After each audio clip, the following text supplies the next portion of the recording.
Most colleges and universities are well renowned for being fairly liberal, but Furman University is the exception. It actually has a more conservative student body.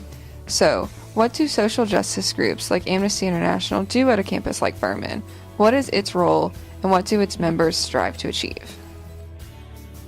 Amnesty International is a human rights watch group that tries to bring justice to human rights abuses in 150 countries worldwide. Amnesty International originally focused on prisoner rights and the death penalty, but it's expanded in the past few decades to encompass the entire UN Declaration of Human Rights. Here at Furman University, we try to focus on rights for women, children, poverty, and security rights, because that's what people in the club and people around campus are the most receptive to. In the past, we've done a lot on the death penalty, but this year we're focusing on migrant issues for women and children. I'm really interested in women's rights and working with that through Amnesty, because I really think that women's rights are related to pretty much any other social justice issue that you can find, and that if half the global population is not empowered, then it's really hard to make a change. As a member, I'm most interested in migrant issues on the U.S.-Mexican border and violence against women and children and poverty as it relates to Latin America and the U.S. I'm also interested in how it relates to U.S. policy.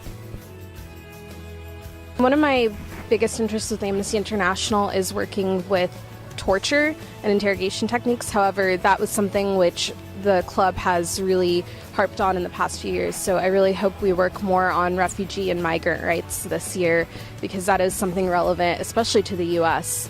with the situation in Mexico. For Amnesty International, it was really important to me to focus on the arms trade because of the devastation that it's having in Mexico and other countries, where criminals can easily buy really powerful weapons in the U.S., especially along the border. For Amnesty to focus on women's issues this year. It's been in the news a lot lately. For example, the Pakistani activist who was shot for advocating for education for women.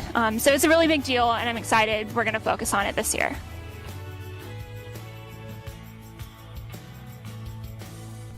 Because Furman's Amnesty International has focused so much on issues like torture over the last few years, we decided to head in a few different directions. The first is that we really want to explore women's issues, as many of the members said that's one of the most important issues that they want to raise awareness about on Furman's campus. So our group went to a preview screening for the documentary Half the Sky that deals with gender issues such as sex trafficking, education opportunities for women, economic empowerment for women, and gender-based violence. It was important for us to get informed on these issues so that we could take this new knowledge to campus. We watched this preview screening in downtown Greenville at Center Stage, and it was a really good opportunity for us to connect beyond just the Furman community and extend to the community that surrounds us. We got to know some women who run organizations like Dining for Women that are important internationally for raising money for women's issues. And our group was really pleased with the documentary preview and ended up watching it together when it was shown on PBS. And we really felt like we were better informed so that we can begin to bring some of this information, hopefully in the form of CLPs, to campus later in this semester or year.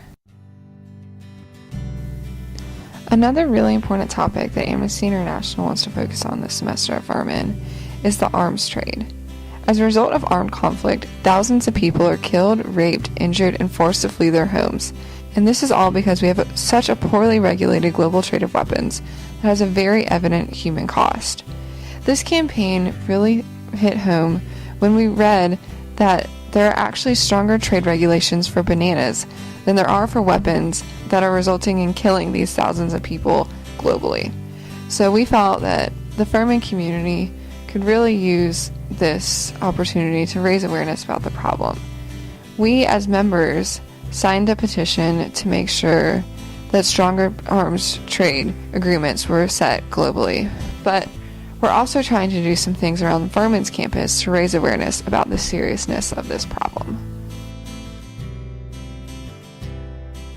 After we decided that we wanted to do the Banana Arms Trade Treaty, we started thinking about how we could bring attention to it around campus.